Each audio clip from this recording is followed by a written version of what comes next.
Olá, começa agora a segunda edição do Jornal da Facom. Eu sou a Vanessa Fávero. E eu sou a Paola Curioni e fique agora com os destaques de hoje. Pandemia ainda tem impacto na saúde mental de crianças e jovens. Veja como planejar o pagamento dos impostos em 2023. Confira também um guia cultural nacional e internacional para as férias.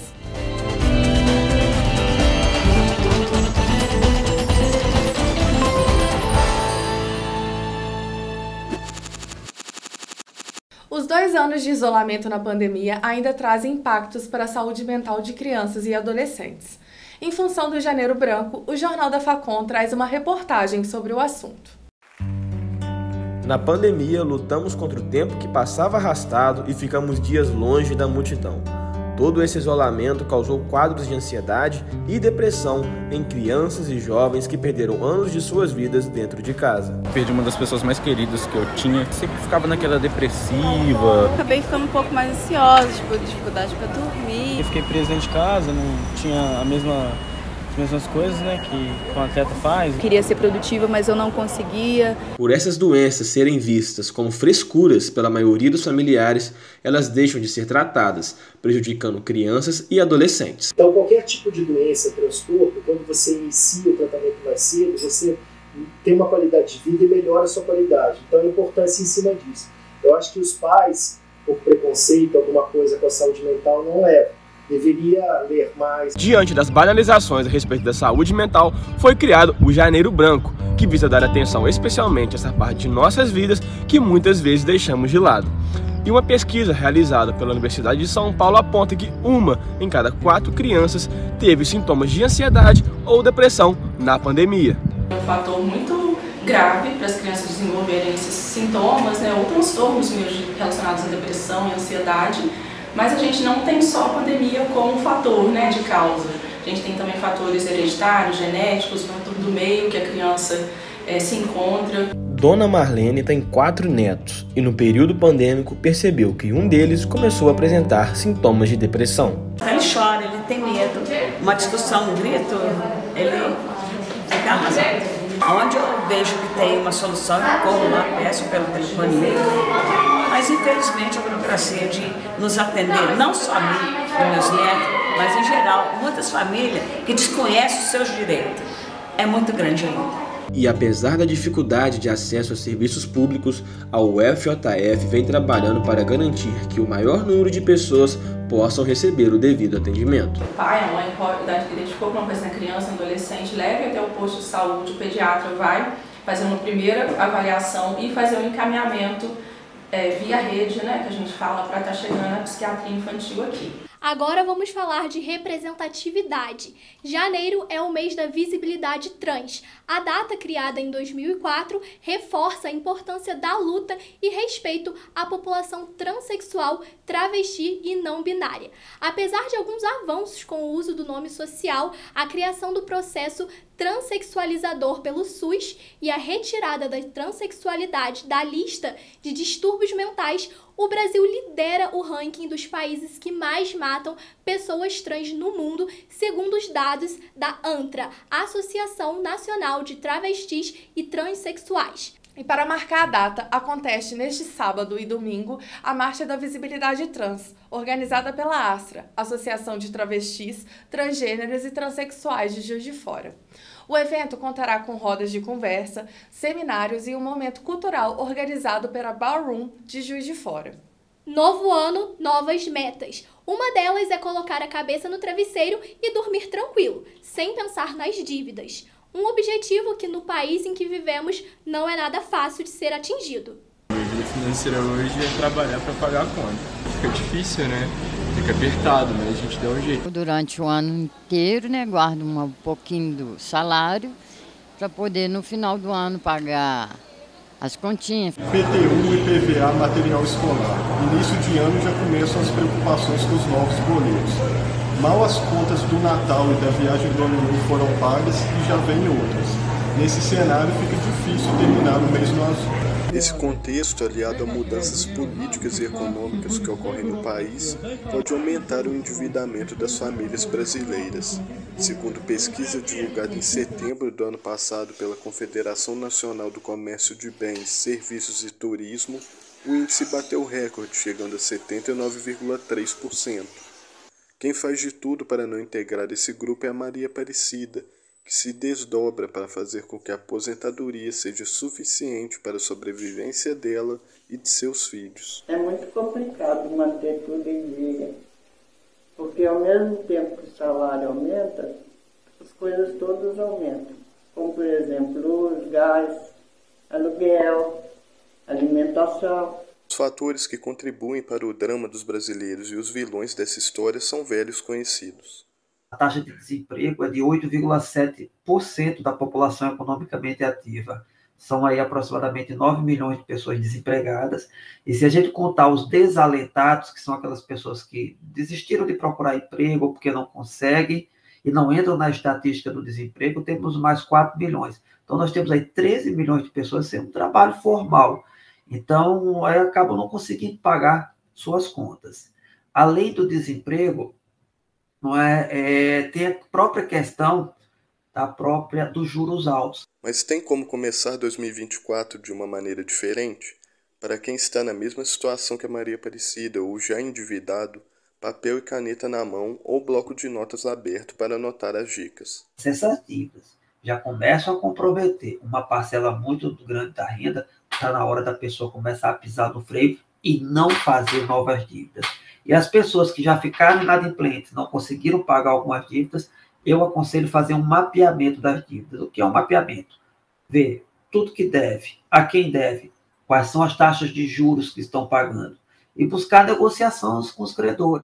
Em época de férias, não há nada melhor do que passear, conhecer novos lugares e relaxar a mente. Juiz de Fora conta com diversos atrativos culturais. Não faltam opções para aqueles que gostam de arte e história. Hoje, o Jornal da Facom traz para vocês uma dica de 2 espaços no centro da cidade que reservam belas surpresas.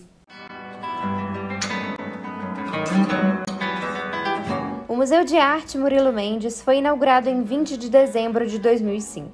A instituição museológica reúne parte dos acervos documentais, bibliográficos e de artes visuais do poeta, que nasceu em Juiz de Fora e dá nome ao lugar. Através da visita, é possível saber mais sobre a história de vida dessa personalidade tão influente no mundo da literatura e das artes.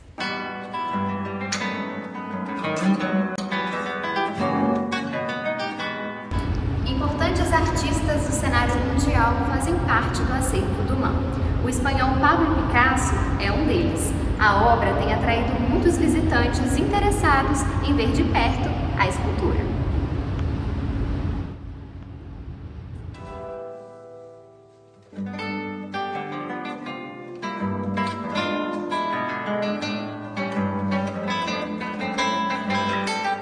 Além de Picasso, a mostra dedicada à coleção do poeta reúne obras de outros grandes artistas, como Juan Miró e grandes nomes das artes plásticas brasileiras. Nós temos 2 laboratórios de restauros, nós temos a biblioteca Origem do poeta Murilo Mendes, além de outras bibliotecas que ao longo desses anos foram sendo incorporadas ao nosso acervo. E temos 3 galerias. Para quem vive aqui, esses museus por vezes passam despercebidos e não recebem o devido valor. A Nicole, por exemplo, vive aqui há mais de 10 anos e não imaginava as riquezas que o Museu de Artes Murilo Mendes guardava em seu interior. Eu acho que a gente, quando mora na cidade, acaba tendo uma visão da cidade já muito assim, naturalizada, né? Não presta atenção nessas coisas. Aí há pouco tempo eu recebi uma visita de um amigo de Belo Horizonte que me pediu algumas indicações de um jeito que ele poderia visitar, e aí ele veio aqui e ele veio sozinho e voltou falando muito bem do museu e tal. Acho que ele teve uma visão de quem está de fora, né? Aí ele chamou a atenção, disse que era muito bacana, que estava muito legal a exposição e ele quis ir. Além do rico acervo, o MAM ainda oferece uma pitada a mais de entretenimento durante as férias. Desde 2012, são realizadas oficinas de férias para a criançada nas 2 últimas semanas de janeiro e julho. Então tem muita brincadeira, é lógico, porque as crianças estão de férias, elas têm que se divertir muito. Mas muitas atividades que envolvem também a criatividade, a imaginação, a leitura de imagens, né? Porque temos um acervo riquíssimo aqui para trabalhar isso. Do ladinho do MAN, temos o Memorial da República Presidente Itamar Franco, que traz a história do juiz forano que se tornou presidente e uma verdadeira retrospectiva da política brasileira. O espaço reúne acervo documental, fotográfico, audiovisual, além da biblioteca e do Fusca 1993 de Itamar Franco.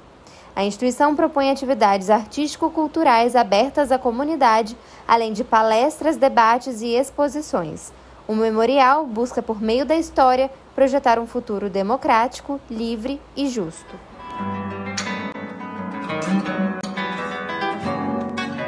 Todos esses lugares oferecem visitas guiadas e proporcionam uma verdadeira experiência imersiva sem gastar nadinha. Assim, é possível aproveitar o descanso e prestigiar a história de Juiz de Fora.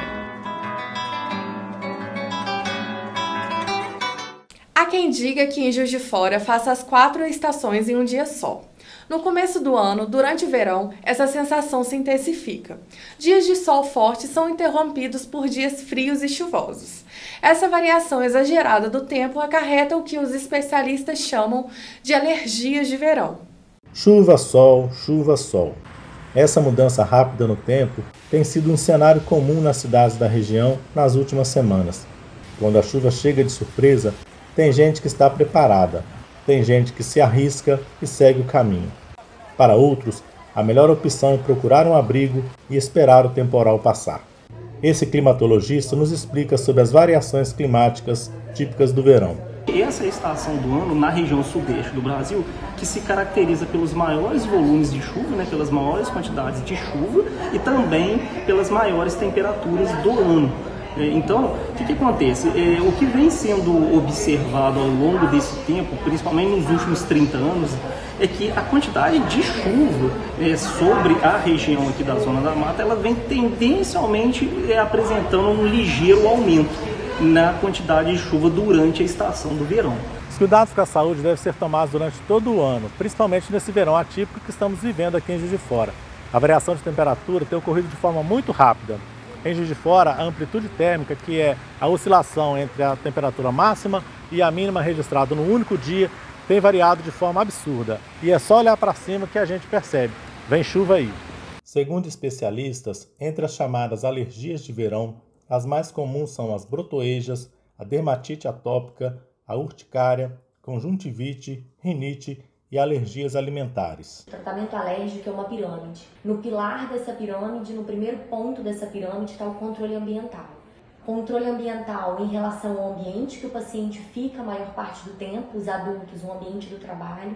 Ver higienização de ar-condicionado, ver se tem carpete, ver se tem tapete, ver se o ambiente está com cheiro de mofo, se tem umidade, se o ambiente está ficando fechado muitas horas do dia. Eu falo que o quarto do paciente alérgico é um quarto especial.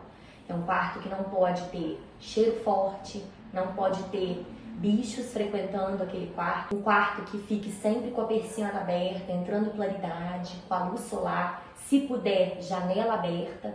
É muito importante que esse ambiente que você dorme e que você deposita, né, toda a sua via aérea em cima de um espaço que é o travesseiro e o colchão, que ele seja sempre muito limpo.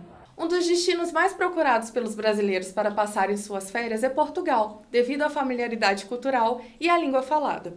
Hoje vamos mostrar um pouquinho sobre uma das cidades mais famosas do país, Porto, ou como falam os portugueses, a capital do norte de Portugal.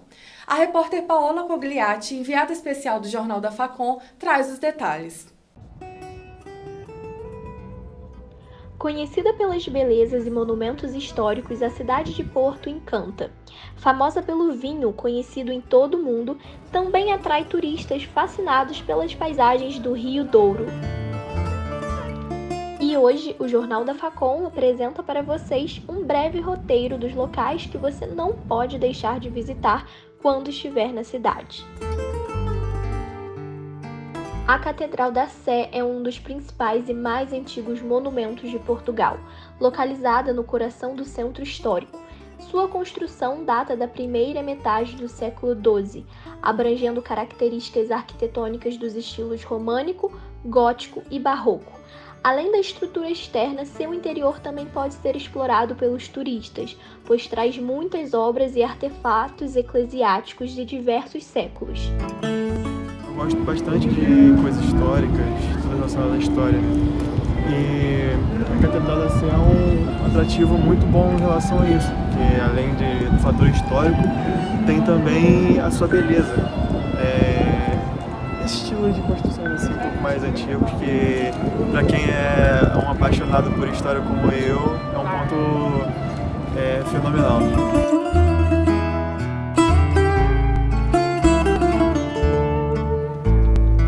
Outro ponto turístico muito conhecido em Porto é a Livraria Lelo.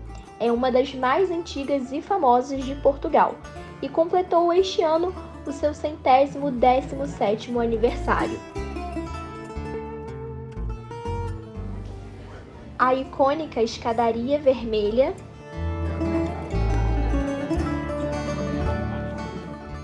o emblemático vitral e as estantes de livros das mais diversas épocas têm atraído milhares de visitantes ao longo do tempo. Por seu valor histórico e artístico, a Livraria Lelo tem sido reconhecida como uma das mais bonitas do mundo por inúmeras personalidades e entidades.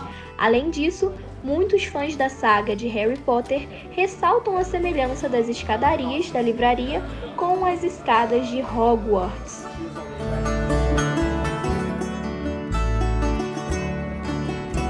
Um dos pontos turísticos mais visitados aqui no Porto é o Jardim do Morro. As pessoas vêm aqui para ver o pôr e o nascer do sol e também para desfrutar de músicas ao vivo que diversos artistas, inclusive brasileiros, vêm aqui cantar todos os dias da semana.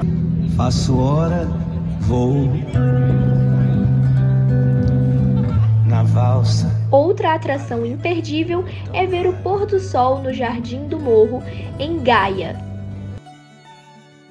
É só atravessar a ponte Dom Luís I, que faz a ligação do Porto com a Vila Nova de Gaia.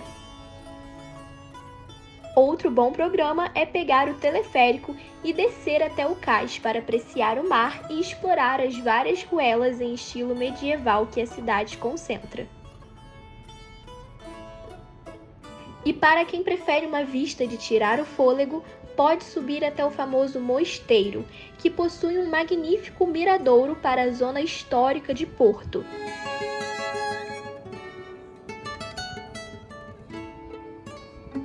Fica a dica, o melhor meio de transporte para conhecer todos esses pontos turísticos e históricos é o metrô, ou o metro, como os portugueses falam. Essa celeridade, essa pontualidade que eles têm aqui, é aquilo que mais chama a atenção, é aquilo que mais me cativa, né? O Jornal da Facom fica por aqui. Até a próxima edição. Nos siga nas redes sociais. E fique agora com mais imagens da cidade do Porto. Até mais!